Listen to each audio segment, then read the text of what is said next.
है कि हाँ उससे हम क्या क्या चीजें बना सकते हैं। पढ़ क्यों रहे मेटल नॉन मेटल, पढ़ के करेंगे क्या? तो हम एक एक चीज के बारे में जानते हैं और उसके बाद उसको डे टू डे लाइफ में, अगर आप लोग मशीन बनाने जा रहे हो या कोई मोबाइल बनाने जा रहे हो, कोई गैजेट बनाने जा रहे हो, तो उसमें भाई कौन सी तार लगाए, कौन सा एलिमेंट यूज करे, तो आप लोगों को इनकी नॉलेज पता होनी चाहिए। तो सबसे पहले हम क्या करें, किस बेसिस पे हम डिवाइड करते हैं एलिमेंट्स को? On the basis of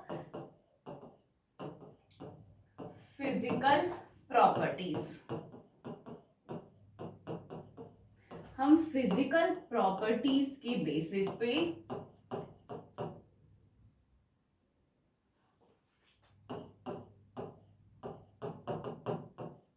elements को डिवाइड करते हैं। On the basis of physical properties हमने क्या किया, एलिमेंट्स को डिफाइन कर दिया। अब इसके बाद हमने डिवाइड करने के बाद हमें क्या आया, सबसे पहला हम पढ़ेंगे मेटल्स। कुछ बच्चों ने डेफिनेशंस भी बताई। मेटल्स क्या होता है? Metals are malleable and ductile. ये दो वर्ड्स कहीं ना कहीं आप लोगों ने सुनी ही होगी कि मेटल्स क्या होते हैं, या तो मेलेबल होंगे या तो डक्टाइल होंगे। अब ये मेलेबल और डक्टाइल ये क्या चीज होती है? तो इस डेफिनेशन को बताने से पहले अगर मैं आपको एक छोटा सा एग्जांपल देके समझाना चाहूं कि अगर आप अपने साइज की रिंग खरीदने जा रहे हो मार्केट में, ठीक है, गोल्ड की रिंग खरीदने जा रहे हो, तो आपके फिंगर का साइज फॉर एग्जांपल सपोज छोटा सा डायमीटर के अकॉर्डिंग होगा, ठीक है। आपके रिंग का साइज किसी का 10-20 इस तरह से आएगा, 5-6-10-20 जो या एम मीटर में हम ले रहे होते हैं। तो ये, और अब आपको क्या करेगा, वो आपको शायद 20,000 से लेके 2 लाख तक की रिंग आपको वो दिखा देगा। वो शॉपकीपर जो होगा आपके ही रिंग के साइज का, वो आपको 20,000 से लेके 2 लाख तक की रिंग दिखा देगा। वो है क्या, गोल्ड तो वही है, साइज उसका क्या हो रहा है, साइज भी वही है। फर्क किस में होगा, वेट में फर्क होगा, उसकी वेट में। फॉर एग्जांपल ये 2 ग्राम की रिंग होगी, ये आपकी फॉर एग्जांपल चलो ले लो 10 ग्राम की रिंग हो जाएगी, 10 ग्राम की रिंग दे देगा आपको।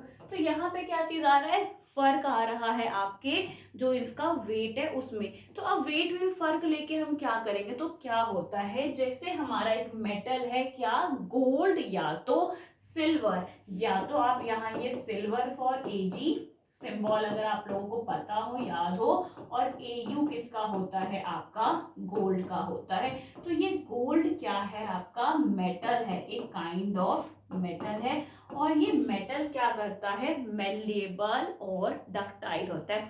अगर मैं एक छोटा सा गोल्ड, अगर मैंने क्या किया, छोटे से गोल्ड को अगर थिन वायर में खींचने की कोशिश की, इसको मैं वायर में बनाऊंगी, तो ये बिना टूटे एक वायर में कन्वर्ट होता चला जाएगा। यही प्रॉपर्टीज होती है मेटल की।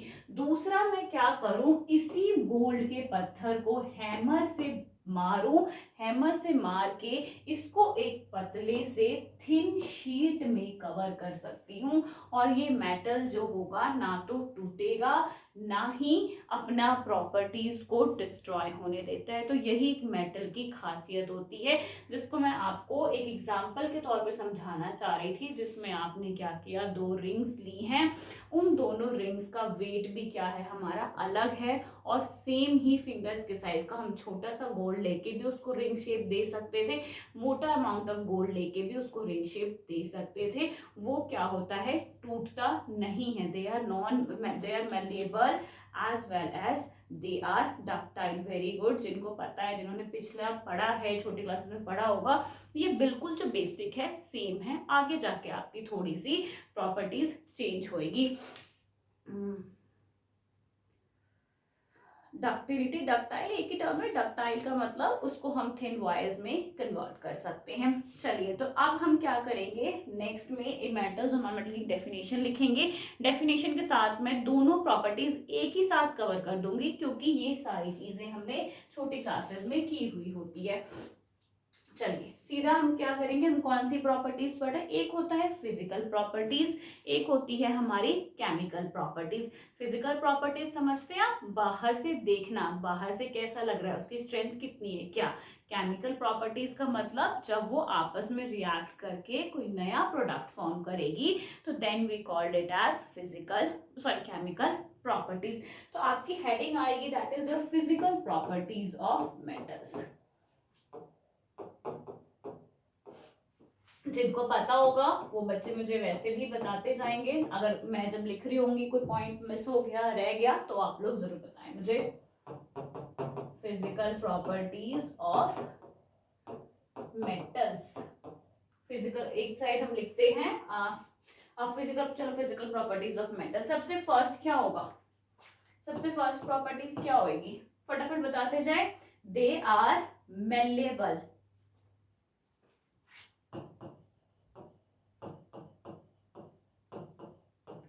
ये क्या होते हैं हमारे मेलेबल इन नेचर्स होते हैं। मेलेबल का मतलब क्या होता है, ये हमारी थिन शीट में कन्वर्ट हो जाते हैं, थिन शीट में कन्वर्ट हो जाएंगे विदाउट ब्रेकिंग, ये बिना टूटे एक थिन शीट में कन्वर्ट हो जाएगी। दूसरी हमारी क्या है, डक्टिलिटी, दूसरा हमारा the term will become ductile या डक्टिलिटी। डक्टाइल ये क्या होंगे हमारा थिन वायर के फॉर्म में कन्वर्ट हो जाएंगे, इसमें भी कोई भी ब्रेकेज नहीं होगी। अब आपको मैं कोई चीज ला के दे दूंगी, दो तार ला के दे दूंगी या दो चीज ला के दे दिया मैंने, फॉर एग्जांपल एक मैंने रिमोट ला के दे दिया आपको, रिमोट के साथ साथ मैंने कोई वायर शायद मेरे आसपास तो दिख नहीं रही मुझे, ये वायर दिखी है, ये रिमोट ला के दे दूंगी, ये वायर ला के दे दूंगी। फॉर एग्जाम्पल इसके अंदर कॉपर वायर होगी, copper is also a metal.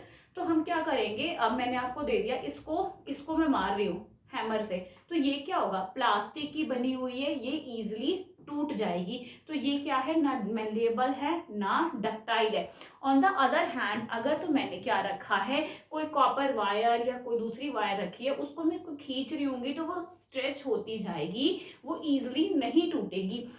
अगर मैंने उसको हैमर से बीट किया, बीट करने के बाद वो एक थिन शीट में बन जाएगी और वो शीट भी नहीं टूटेगी। तो यही होता है हमारा मेलेबल और डक्टाइल का मतलब। जब मैं आपको एमसीक्यू करा रही थी जेईई एसएससी के, जब हमारे एमसीक्यूज राउंड हमने किए थे फिजिक्स केमिस्ट्री बायो के, तो उसमें आपका मेलेबिलिटी और डक्टिबिलिटी पे क्वेश्चंस बहुत सारे पूछे गए थे, और ये भी पूछा गया था कि इसको अगर हम पानी में डालेंगे तो क्या ये इलेक्ट्रिसिटी कंडक्ट करेगी नहीं करेगी।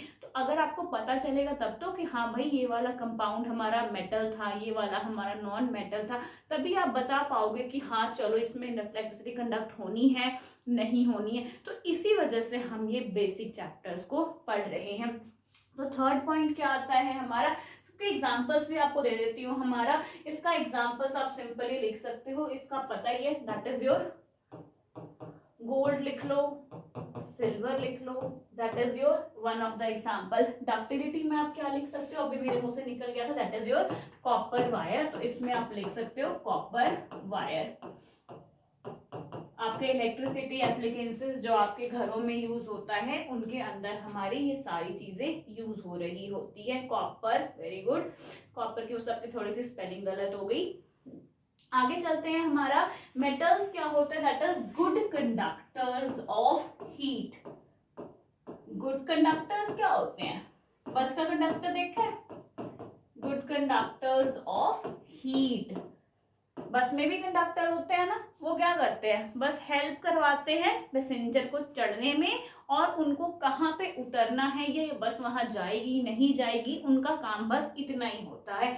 तो मेटल्स भी क्या होते हैं, गुड कंडक्टर्स होते हैं इलेक्ट्रिसिटी के लिए। हाँ, अगर इलेक्ट्रिसिटी उसके थ्रू पास होना चाहती है तो वो कॉपर या मेटल जो होता है, मेटल क्या बोलते हैं, हाँ भाई मेरे में से तू पास हो सकता है।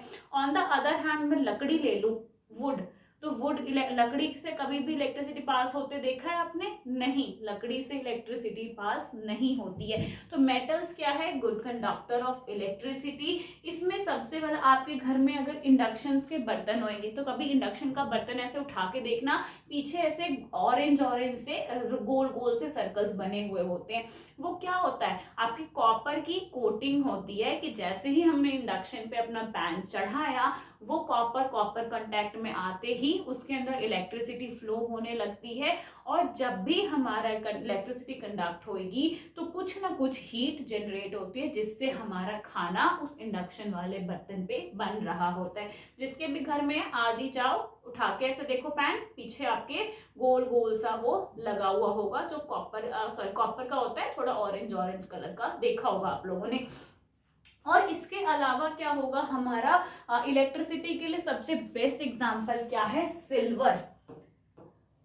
जो हमारा सिल्वर होता है, सिल्वर, कॉपर, ये सब गुड कंडक्टर है इलेक्ट्रिसिटी के लिए। तो आप बोलोगे कभी हमने सिल्वर वाला तो देखा नहीं, तो सिल्वर इसीलिए नहीं देखा क्योंकि इट इज टू कॉस्टली। हम कहाँ हमारी इतनी सी तो वायर होती है, उस वायर में भी हमारी 2-3 क्वालिटी की वायर आती है, ये वायर लेनी है, वो वायर। तो मार्केट में जाके हम क्या बोलते हैं, नहीं भाई सस्ती वाली वायर दे दो या ये वाली वायर दे दो। अगर सिल्वर लगा दी हमने तो उसका कॉस्ट कितना ज्यादा हो जाएगा। तो ड्यू टू द इकोनॉमिक और इन सब चीजों को ध्यान रखते हुए मोस्टली जो इलेक्ट्रिसिटी कंडक्ट कराने के लिए यूज होती है, that is our copper wire. Silver wire is an example, best conductor है, ठीक है, सिल्वर को बेस्ट माना जाता है। अगर पूछा गया तो आप लिख सकते हो silver is the best conductor of heat and electricity. Next आता है हमारा हीट को कंडक्ट कर लिया, तो हीट के साथ साथ हम इसमें लिख सकते हैं गुड कंडक्टर ऑफ इलेक्ट्रिसिटी भी ये चीज है। गुड कंडक्टर ऑफ इलेक्ट्रिसिटी को भी ये अपने साथ साथ कंडक्ट करता है, मेटल्स अलाउ इलेक्ट्रिसिटी। अब इसके अंदर क्या एग्जांपल हो गए, छोटे क्लासेस में आप लोग क्या पढ़ते थे, अब किया भी होगा एक्सपेरिमेंट, एक बल्ब ले ली, एक बैटरी ले ली, 2 वायर्स को दोनों साइड से हम छील के उसमें कनेक्ट करके हमारी बल्ब ग्लो करने लगी। सबने ये एक्सपेरिमेंट एक ना एक बार किया ही होगा, चाहे वो एलईडी वाली बल्ब ग्लो करवाई हो या कोई भी छोटी सी बल्ब आपने ग्लो करवाई हो। कराया कि नहीं कराया एक्सपेरिमेंट, मजा भी बहुत आता था। तो ये हमारा क्या बताता है, वो जो वायर हमने उसमें कनेक्ट की होती है, दैट वायर इज ऑफ हमारा मेटल का वायर होता था, and that helps in conduction of electricity. आगे किसी बच्चे ने कुछ कमेंट किया है, सबने किया है, बहुत अच्छा एक्सपेरिमेंट भी था हमारा ये। तो इसके अंदर हम क्या करते हैं, हमारे अपने घरों में कॉपर वायर्स वगैरह ये सारी चीजें हम लगाए रहते हैं। तो अब ये सोचोगे कि जैसे अब मैंने वायर छू दी थी, मैंने एक वायर उठाई थी, कहाँ गई, हाँ ये रही, हाँ ये चार्जर वाली वायर उठाई थी। अब मैंने कहा इसको मैं छू रही हूँ तो मेरे को भी करंट लग जाना चाहिए। मैंने कहा इसमें प्लग इन करके इसको टच कर दिया तो मुझे करंट लगना चाहिए, पर करंट क्यों नहीं लगता है, क्योंकि इसके ऊपर ये जो व्हाइट होगी, दूसरी किसी वायर में रेड होती है, किसी में ब्लैक होती है, वो क्या होती है, वो पीवीसी की इंसुलेटर की तरह काम करता रहता है कि अगर मैंने इसको टच भी कर लिया तो इसमें से करंट पास नहीं होगा। इसके अंदर ही उस कोटिंग के अंदर वो वायर्स है। कभी आप लोगों ने घर में कुछ खराब हो गया होगा तो इसको ऐसे छील के कनेक्शंस जोड़ते हुए देखा होगा, जब फैंस लगाते होंगे घर में, तब क्या होता है ऊपर की कोटिंग को हम पील ऑफ कर रहे होते हैं और उसके अंदर से हमारी जो वायर्स होती है वो निकलती है, उसको कनेक्ट करके वापस हम एक टेप लगा देते हैं एंड दैट्स इट। तो हम इसके ऊपर, ये व्हाइट वाली क्या है, एक इंसुलेटर कवरिंग होती है हमारे वायर्स के ऊपर, जो हेल्प करती है कि हमारा जो करंट है वो बाहर ना आ जाए, या एक ऐसे थोड़ा ना होता है एक ही वायर, ये एक सपोज कवरिंग है, इस कवरिंग के अंदर तो फर्दर सेवरल 2-3 वायर्स होती हैं, तो इन सब वायर्स के ऊपर भी एक प्लास्टिक की कवरिंग होती है ताकि ये आपस में भी एक दूसरे के साथ कोई कनेक्शन ना बनाए, शॉर्ट सर्किट, डैमेज, इन सब चीजों से बचा के रखे।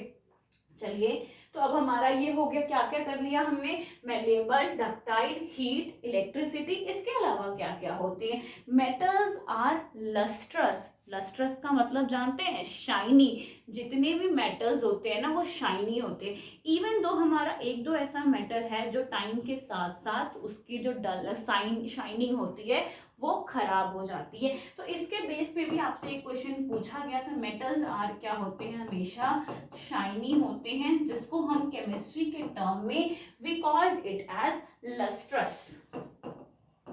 केमिस्ट्री में इसको हम लस्ट्रस बोलते हैं। एग्जाम्पल सबसे ज्यादा क्या, गोल्ड की ज्वेलरी चमक रही होती है, सिल्वर की ज्वेलरीज चमक रही होती है। नए में तो क्या होगा, नए ये रहा, मैं आपको थोड़ा सा दिखा सकती हूँ, नए में तो वो क्या करेगा, वो शाइन करेगी, बट जैसे वो ओल्ड होता जाएगा वो क्या होगा, उसकी जो चमक है वो खराब होती जाती है। चमक क्यों खराब होती है, उसमें ऑक्सीडेशन रिएक्शन चल रहा होता है, जो हमने कल की क्लास में पढ़ा था कि ऑक्सीडेशन किस तरह से होती है और क्या क्या चीज की जाती है। बच्चे यहाँ पे और भी एग्जांपल्स दिए जा रहे हैं। हार्डनेस, ब्रिटलनेस, ब्रिटलनेस यहाँ पे क्यों कहा है बच्चे, आपने ब्रिटल का मतलब तो टूट जाना, और ब्रिटलनेस नहीं का मतलब हमने मेलिएबल और टक्टाइल में बता दिया है। तो यहाँ पे हमारा शाइनी, शाइनी का एग्जांपल आप दे सकते हो, जैसे कि आपको पता है हमारा गोल्ड वगैरह, गोल्ड सिल्वर्स जो हैं दे आर हेल्प, ये सारे काफी ज्यादा चमकने वाले पीसेस हमारे होते हैं। आगे आपका आता है कॉपर भी, इसमें एग्जांपल लिख सकते हो। Next come is your 6, they are generally hard. जो मेटल्स होते हैं वो जनरली क्या होते हैं, हार्ड होते हैं, बट हर किसी में कुछ ना कुछ एक्सेप्शन केस होता ही होता है। जो मेटल्स हैं वो, जैसे आयरन आप ले लो या कोई भी चीज ले लो, वो जनरली हार्ड होती है, लिक्विड नहीं, लिक्विड स्टेट में नहीं होती, ना ही तो कोई भी गैसियस स्टेट में होती है। तो अब जनरली हार्ड कह दिया। यहाँ पे एक्सेप्शंस क्या होता है, बस आपका जो सोडियम, मैं सोच रही इसको लास्ट में ही करा लेती, पर चलो बता, एक्सेप्ट हमारा जो सोडियम और पोटेशियम होता है, सोडियम एंड पोटेशियम, वो इतना सॉफ्ट होता है कि इवन इसको आप नाइफ से कट कर सकते हो। तो ये भी एमसीक्यू पूछा गया था, name the element which can be easily cut by the knife. तो हमारे नाइफ से जो चीज कट जाएगी वो क्या है, हमारी सोडियम और पोटेशियम, जिसको हम इजिली कट कर पाते हैं अपने नाइफ से। तो ये एक एक्सेप्शंस होती है हमारी। आगे हमारा आता है, हमारा मेटल्स क्या होंगे, स्ट्रॉन्ग होंगे। मोस्टली सारे रूम टेम्परेचर पे क्या होते हैं, सॉलिड होते हैं। जनरली हार्ड हो गया, 6 पॉइंट हो गए। पॉइंट नंबर 7 पे आते हैं हम। पॉइंट नंबर 7 क्या कहता है, they are generally hard, hard भी होते हैं, सॉरी हार्ड था तो मैंने आपको बता दिया। जनरली सॉलिड, सारे जो मेटल्स होंगे वो सॉलिड होंगे, बस हमारा जो मरकरी होता है वो रूम टेम्परेचर पे लिक्विड पाया जाता है, एक्सेप्ट मरकरी। सबने देखा होगा थर्मामीटर में होता है, mercury is the exception. Mercury exception है, ये क्या होता है, लिक्विड एट रूम टेम्परेचर। सारे जो हमारे मेटल्स हैं वो सॉलिड होते हैं, बट एक अकेला लिक्विड ही है जो आप लोगों ने थर्मोमीटर के अंदर देखा ही होगा, कभी ना कभी थर्मोमीटर टूटा होगा, जैसे वो टूटता है वो बॉल्स बन के आपके जमीन पे बिखर जाता है। तो only is the thermometer which is liquid at the room temperature. इसकी जो मेल्टिंग एंड बॉइलिंग पॉइंट्स जो होती है वो भी काफी ज्यादा हाई होती है मेटल्स की। हमारी MTBP, melting point and boiling point जो होती है जनरली हाई, बहुत ही ज्यादा हाई होती है। अगर आप आयरन वगैरह को देखो, लोहा वगैरह को गर्म करने के लिए देखते हो कितना ज्यादा हीट करना पड़ता है, तब जाके उसकी शेप को हम चेंज कर पाते हैं। इसके बाद हमारा आएगा मेटल्स आर सोनरस। सोनरस का मतलब जानते हो, आपके स्कूल में जब छुट्टी होती थी तो घंटी बजती थी, अब वो आपके कान के पास लाके थोड़ी ना बंदा घंटी बजाता था, एक वो कहीं अपना प्रिंसिपल ऑफिस के सामने बेल बजती थी, पूरी क्लासेस 2 बिल्डिंग 3 बिल्डिंग जहां तक है वहां तक आवाज जा रही होती थी। तो मेटल्स सोनरस होते हैं, मतलब मेटल्स को अगर ऐसे भी करोगे ना तो बहुत आवाज आती है उसके अंदर से, लोहे लोहे पे गिर गया डन, ऐसी सी आवाज आती है जोर से। तो मेटल्स के पास साउंड क्रिएट करने की एबिलिटी भी होती है। तो we will write it, metals are sonorous. ठीक है, इस सोनोरस प्रॉपर्टीज, अब मैंने कहा था ना कि इतना तो पढ़ लिया भाई, पढ़ क्यों रहे हैं, पढ़ के करेंगे क्या हम। ठीक है, सोनोरस का मतलब क्या पता चल गया हमें कि इसमें साउंड आती है, तो इससे हम गिटार की वायर्स बना सकते हैं। वीणा, वीणा में भी हमारे ऐसे करके स्ट्रिंग्स लगे हुए होते हैं। मुझे म्यूजिकल इंस्ट्रूमेंट के बारे में उतना पता नहीं है, बट जहां तक मुझे पता है इन जैसे गिटार्स में वो वायर्स लगे हुए होते हैं, हमारा वीणा में लगे होते हैं। कोई बेल बनाना है, कुछ भी बनाना है, तो अगर हमें मेटल्स की नॉलेज होगी तभी तो हम यूज करेंगे कि अच्छा उसका इस तरह का शेप देना है, उसमें आप कौन सी वायर ले और उसको किस तरह करना है कि किस तरह की साउंड प्रोड्यूस होगी। कह रहा है कि हमारा मेल्टिंग और बॉइलिंग पॉइंट बहुत ही ज्यादा हाई होता है। तो अगर हमें कुछ कुछ ऐसी चीज़ें बनानी है जिसको हमें कोई बहुत गर्म चीज़ में भी अगर रखना पड़े थोड़े देर के लिए, तो हमारा मेटल क्या हो, स्टेबल हो उसके अंदर। ये नहीं कि हल्का गर्म हुआ, बनाया तो हमने ऐसा था कुछ सेप सा, वो पिघल के गैस बन गया या कोई और फॉर्म में ही कन्वर्ट हो गया। तो ये सारी चीज़ें हमें ध्यान देनी है कि हाँ ये इस तरह से हुआ या किस तरह से आपने काम करना है। कह रहे हैं कि हमारा मेटल्स जो है इसके अलावा जनरली वो क्या होते हैं, बहुत ही ज्यादा हार्ड होते हैं, जैसे कि हमारा आयरन। और एक और पॉइंट रह गया इनका, टेंसाइल स्ट्रेंथ जो होती है। नेक्स्ट हमारा यहाँ पे क्या होगा, इनकी हाई टेंसाइल स्ट्रेंथ होती है। टेंसाइल स्ट्रेंथ समझते हो?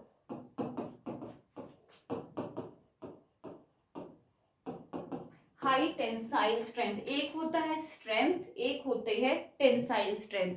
अब एक स्ट्रेंथ तो जो है मेरे काम करने की स्ट्रेंथ, एक होगा आपका टेंसाइल स्ट्रेंथ जिसमें आपको आपके ऊपर आप कितना बर्डन कैरी कर सकते हो, कितनी इजीली किसी भी बर्डन को कैरी कर सकते हो और आप वहां से मूव करवाओगे। टरबाइन ब्लेड में कौन सा मटेरियल, बता रही हूँ बच्चे आपको टरबाइन ब्लेड में हमारा कौन सा मटेरियल यूज होता है।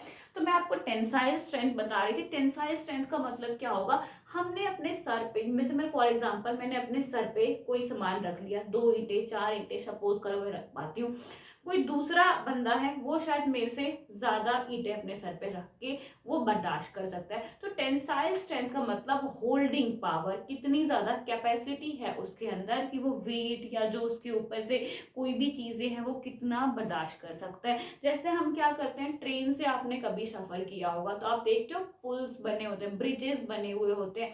वो ब्रिजेस किसका बना हुआ होता है, लोहे का बना हुआ होता है, उसके ऊपर कोटिंग मेटल्स की पेंट वगैरह लगाई हुई होती है कि रस्टिंग ना हो, कोरोजन ना हो वहां पे। तो वो पुल क्या करता है, कितना ज्यादा वो थोड़ा सा मूव करता है और जितना वेट है उसको संभाल के रखता है। तो हमारे जो आयरन होते हैं या मेटल्स होती हैं उनकी टेंसाइल स्ट्रेंथ इतनी ज्यादा होती है कि वो अपने से 10 गुना वेट को भी टैकल कर लेते हैं। चलिए बच्चे, अब एक सेकेंड।